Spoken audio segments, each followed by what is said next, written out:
Tantor Audio, a division of Recorded Books, presents Mindful Parenting for ADHD, a guide to cultivating calm, reducing stress, and helping children thrive. By Mark Bertin, M.D., foreword by Ari Tuckman, PsyD, narrated by William Sarris. Foreword. In contrast to years past, we now know a lot about ADHD. The science is well established. There are well-accepted treatment protocols. Teachers have methods to meet the unique needs of students with ADHD.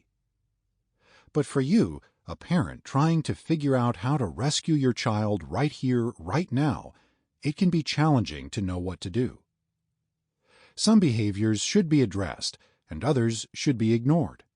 Sometimes your child needs you to intervene, and sometimes she needs to figure it out for herself.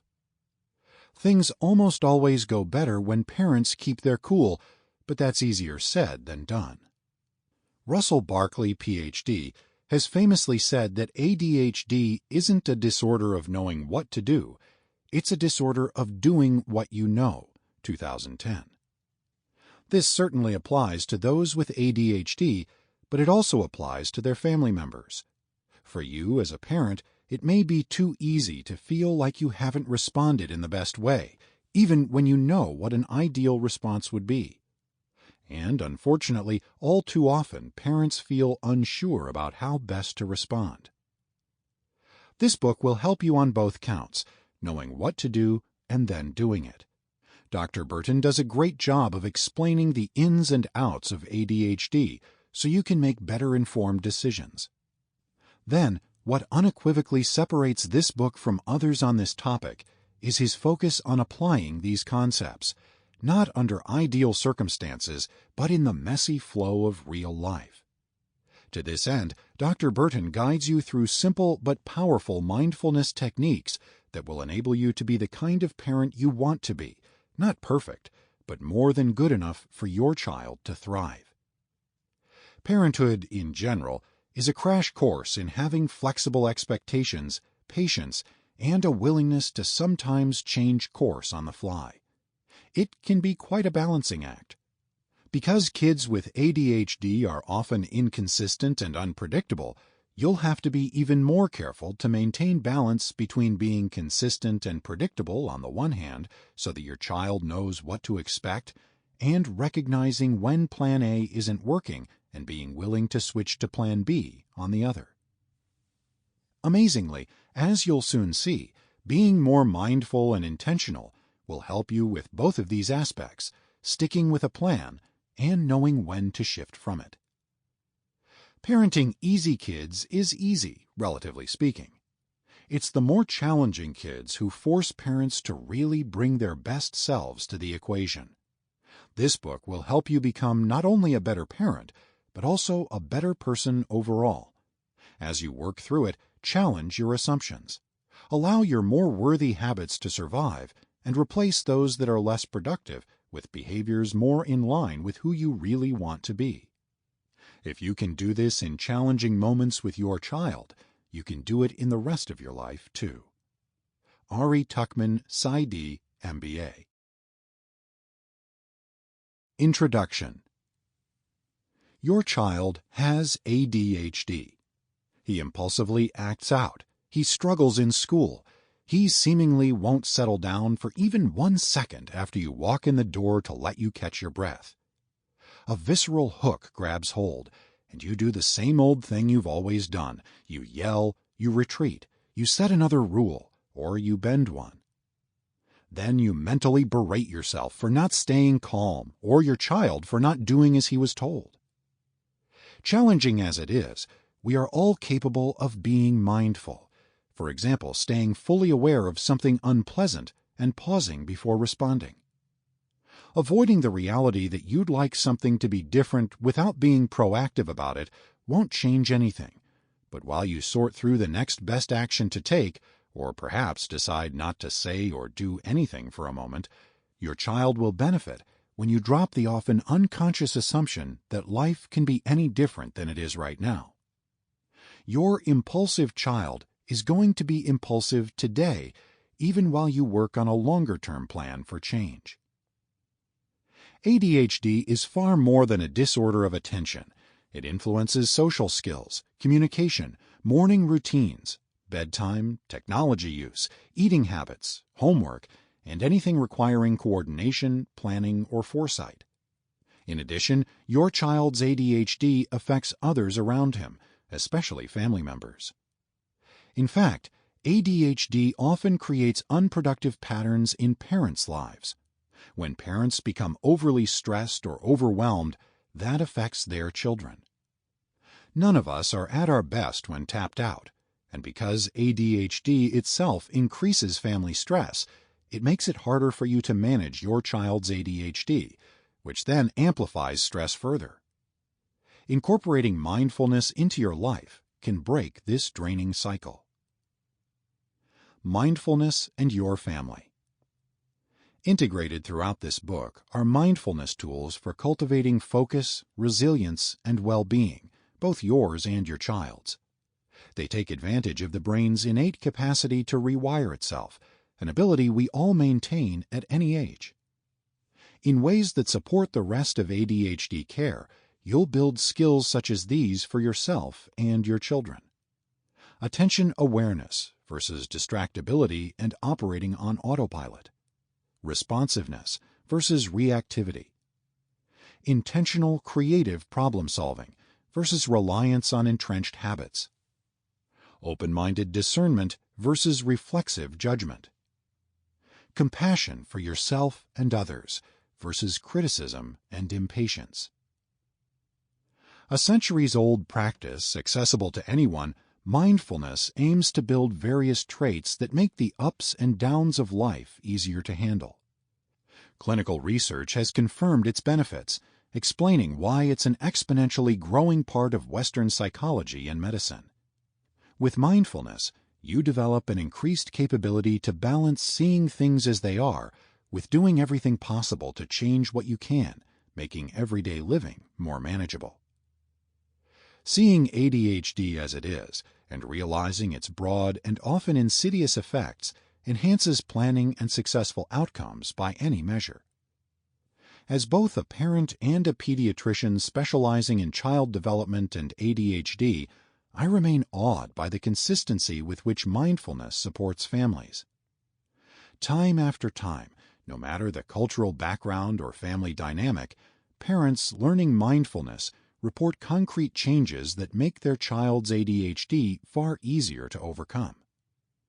Parenting books and psychologists often ask parents to do things like stay calm when angry or approach old problems from entirely new perspectives. Yet all of us have beliefs and assumptions developed over a lifetime, and these habits die hard. As you'll see, practicing mindfulness makes change of this kind easier. Here is a large part of why practicing mindfulness profoundly changes your family life. Addressing ADHD requires perseverance, flexibility, responsiveness, and an ability to find moments of joy and success during challenging times. All of that is much harder to sustain when you're mentally swamped by anger, fear, or exhaustion. By practicing mindfulness, you'll be promoting your own resilience and well-being, not only for your own sake, but because your child will benefit. Using this book to support ADHD care. You're a parent. You're busy. You're already doing your best. No one actively tries to mismanage anything. More importantly, you can't always get everything exactly right. There isn't a clear right or wrong to most parenting decisions. Any plan you create to manage your child's ADHD will have its ups and downs. Sometimes you may forget to follow through. Something may work for a time and then need to be adjusted. This is to be expected in juggling family life, especially when ADHD is involved. Listen to the chapters of this book in order, then revisit specific topics as needed. If you put the book down for a while, come back when it's time. Expect the distractions that take you away from your plans, and each time that happens, notice and start again. Mindful Parenting for ADHD offers detailed advice for managing ADHD, a complex and frequently misunderstood disorder. Getting a handle on ADHD starts with a broad understanding of what ADHD is and how it affects a child's development.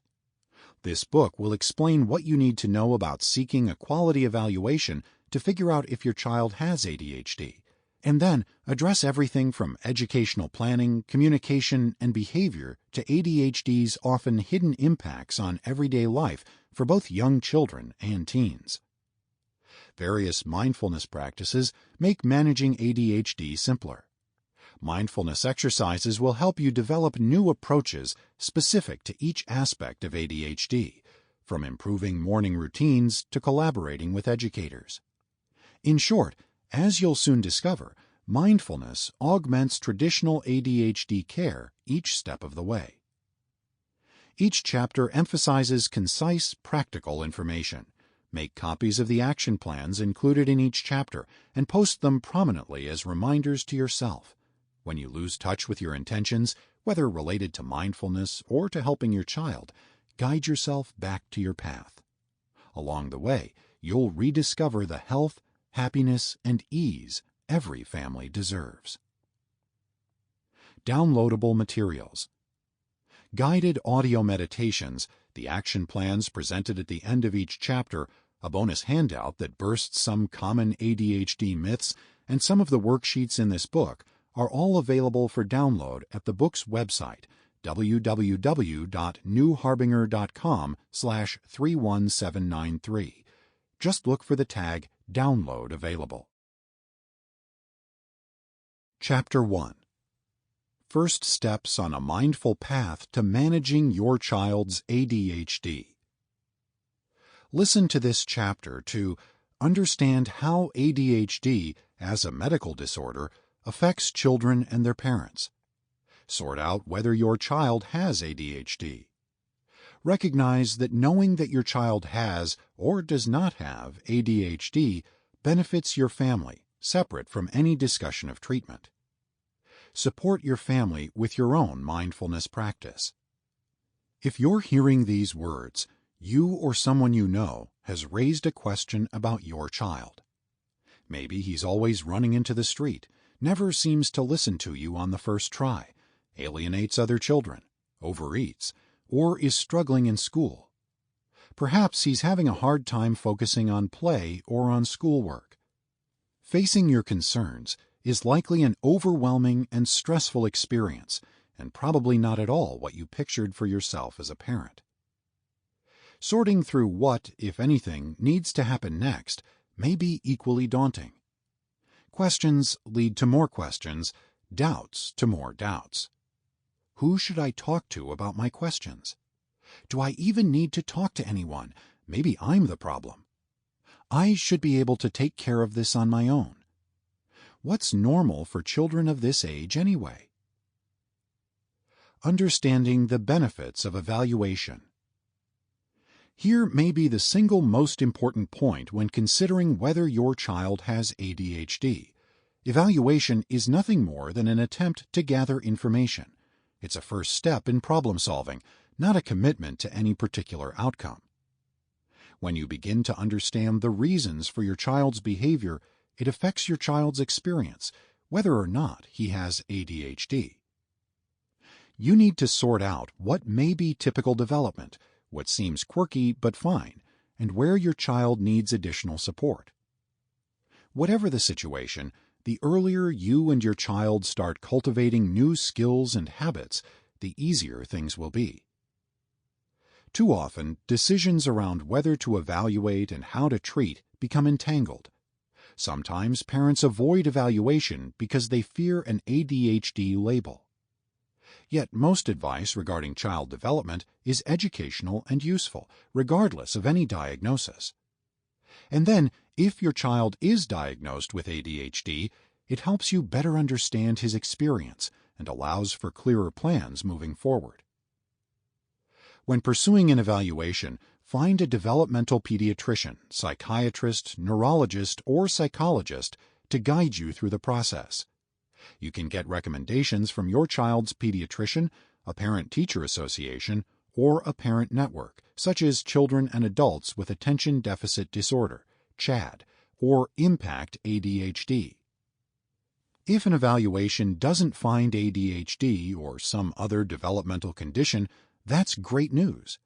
And even then, there's a lot you can do to make things easier for you and your child. Attention doesn't half describe it. Defining ADHD. Attention Deficit Hyperactivity Disorder is a developmental condition characterized by inattention, hyperactivity, impulsiveness, and numerous issues related to self-management. For a diagnosis of ADHD, the symptoms must significantly differ from typical behavior of same-age peers and cause impairment somewhere in life. ADHD is not a behavioral disorder, it's a disorder of child development. ADHD now describes what was once called ADD. The subtypes are categorized by predominant symptoms: inattention, hyperactivity or impulsiveness, or both. Many kids with ADHD primarily struggle with more hidden internal symptoms. In spite of the fact that hyperactivity remains in the name, children can have ADHD without any sign of overactivity. Exercise. Accentuating the positive. Children's well-being and resilience depends on adults emphasizing their strengths. Some, hopefully, are obvious: playfulness, humor, kindness, warmth, imagination. Yet sometimes accentuating the positive might mean finding the silver lining in more difficult traits. For example, a stubborn child can be a challenge, but as he matures and you redirect his difficult behaviors, his tenacity and ability to persevere can become useful. Shortly, you'll begin to address whatever worries you most about your child, but for this exercise, simply jot down your child's strengths. Then you can refer to this list as often as needed to help you keep the big picture in mind while you move forward and seek answers about your child's ADHD. My child's strengths, blank. What it means to have ADHD. ADHD symptoms have been described both in pop culture and medical literature for well over a century. Consider this German nursery rhyme from the 1800s, Hoffman, 2004. Let me see if Philip can be a little gentleman. Let me see if he is able to sit still for once at table. Thus Papa bade Phil behave, and Mama looked very grave. But fidgety Phil, he won't sit still. He wriggles and giggles, and then, I declare, swings backwards and forwards and tilts up his chair. Medical discussion of ADHD is nearly as old, though until recently it used terms other than ADHD. So although understanding of ADHD has advanced leaps and bounds over the last several decades, the condition itself has been recognized for a long, long time. Our overly fast-paced modern world creates so many distractions that people sometimes assume it's the root cause of attention disorders. Yet ADHD is a specific medical condition. Genetic studies, brain imaging, and various biological risk factors, such as fetal alcohol syndrome, clearly define a disorder in which people struggle in a particular area of brain development for reasons entirely unrelated to their environment. Broadly speaking, in ADHD, areas of the brain responsible for a wide-ranging group of self-management skills are underactive. Chronic issues with forgetfulness, time management, getting off task, not listening, and getting overly emotional when frustrated all reflect shortfalls in specific cognitive abilities. Just as some people can draw, shoot a basketball, or pick up playing an instrument more easily than others, skills such as planning, remembering, and paying attention are driven by genetics. ADHD is typically characterized as a set of neurologically based symptoms falling in two broad categories: inattention and hyperactivity or impulsiveness. Inattention often fails to give close attention to details or makes careless mistakes. Often has trouble holding attention on tasks or play. Often does not seem to listen when spoken to directly. Often does not follow through on instructions and fails to finish schoolwork, chores, or work.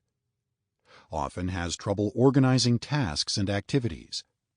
Often avoids, dislikes, or is reluctant to do tasks that require mental effort over a long period of time, such as schoolwork or homework. Often loses things necessary for tasks and activities, school materials, pencils, books, tools, wallets, keys, paperwork, eyeglasses, cell phones, and so on. Is often easily distracted. Is often forgetful in daily activities. Hyperactivity or impulsiveness.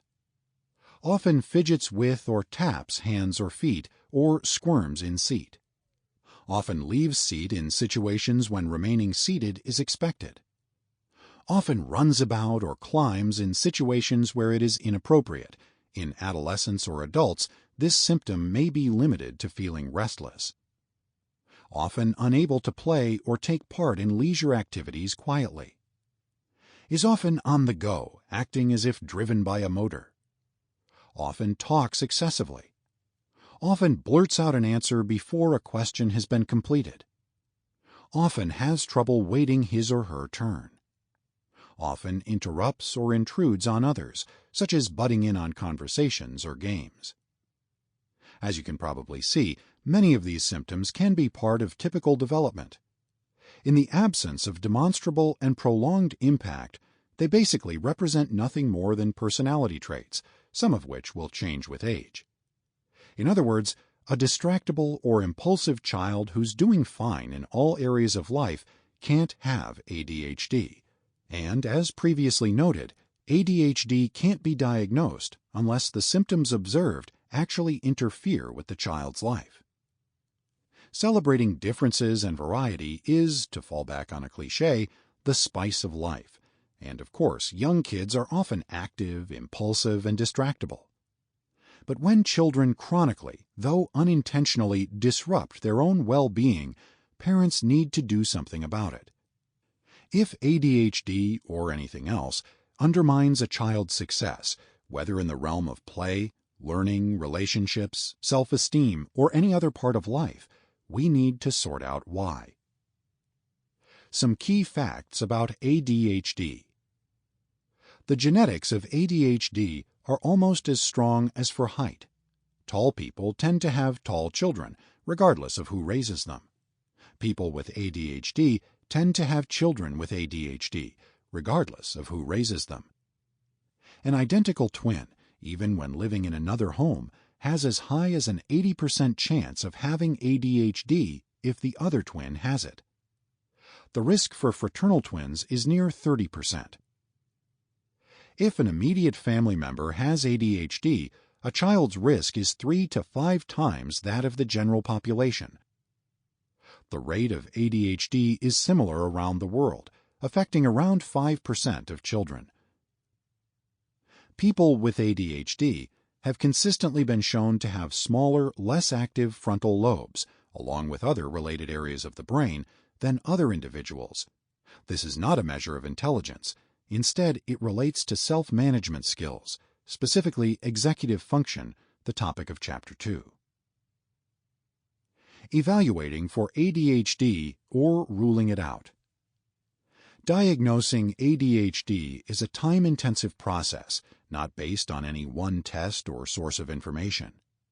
Here's the short but complete list of what it takes for a professional to diagnose ADHD, followed by a longer description of each item. Documenting symptoms in different settings and across time. Making certain nothing is mimicking ADHD or occurring along with it. Determining where impairment is occurring in life. Documenting symptoms in different settings and across time. In spite of near-conclusive brain research, and dissatisfying as it may feel, there is no gold standard for identifying ADHD. It is diagnosed by trying to prove that signs are present, ongoing, and undermining life. That starts with seeking possible symptoms of inattention or hyperactivity or impulsiveness in more than one setting, home, school, or elsewhere. ADHD symptoms vary based on environmental demands, so different people may describe different patterns. For example, a teacher may report intense academic impairment in a child who has little trouble at home, or a parent may have concerns that teachers don't yet see. ADHD symptoms may also subtly affect other parts of a child's life, such as after-school activities, time with peers, or in managing logistics on his own. In fact, as discussed in Chapter 2, the name itself, Attention Deficit Hyperactivity Disorder, barely scratches the surface of its common manifestations. The textbook approach to diagnosis emphasizes behavioral checklists that document common ADHD symptoms. Valid childhood measures include the Conners Parent and Teacher Rating Scales, Vanderbilt Assessment Scales, SNAP Rating Scale, and Brown ADD scales, along with several others. All of these forms should be interpreted only in consultation with a professional. Use them to gather your thoughts, but not to make a diagnosis or rule one out on your own. The real-world experience of a child trumps any score on a questionnaire. Screening forms are considered reliable if they have near 80% accuracy, so about 1 in 5 may come back inaccurate. For example, they often fail to identify ADHD in bright, well-behaved students who have internal symptoms, daydreaming, forgetfulness, and so on, that fall beneath the radar in a busy home or classroom. Far more important than any particular test score is a clear understanding of an individual's overall life situation. Professional evaluation involves getting to know a child and his parents both directly and through information gleaned from a variety of sources. Even direct observation has its limits, since in a quiet one-on-one setting, like a professional's office, symptoms may not show up. A methodical clinician will integrate detailed medical and developmental history, school records and educational testing, therapist feedback, and any other available information to generate a larger view of the situation. Keeping a child's age in mind. To sort out a potential diagnosis, your child's development must be compared to same-age peers. Expectations for kindergartners differ from those for fifth graders, and expectations for kids in high school differ from those for young adults in college. You may be surprised to know that ADHD diagnosis is possible even in preschoolers. A huge range of typical development exists in this age group, and a short attention span and high activity level are normal. However, further evaluation is warranted if a child is so active or poorly focused that he can't socialize, is a danger to himself, or can't sustain age-appropriate play. That said, until age-expected demands escalate, milder and more internal symptoms, such as disorganization and distractibility, may not be apparent. ADHD may not overtly impact an individual's life until high school, college, or even later. So, while the aim is to confirm symptoms in early childhood, that isn't always possible. Another crucial aspect of evaluation is making sure demands on a child are appropriate for his age. In a world with increasingly rigorous academic requirements for increasingly younger children, the risk of misdiagnosis or overdiagnosis seems to be growing. Given the new emphasis on early academics and testing, typical young children may struggle to focus and perform in the classroom. They also may become stressed and anxious about school. It's imperative to separate policy-level concerns, too many children diagnosed in a community, with the needs of an individual who potentially has ADHD.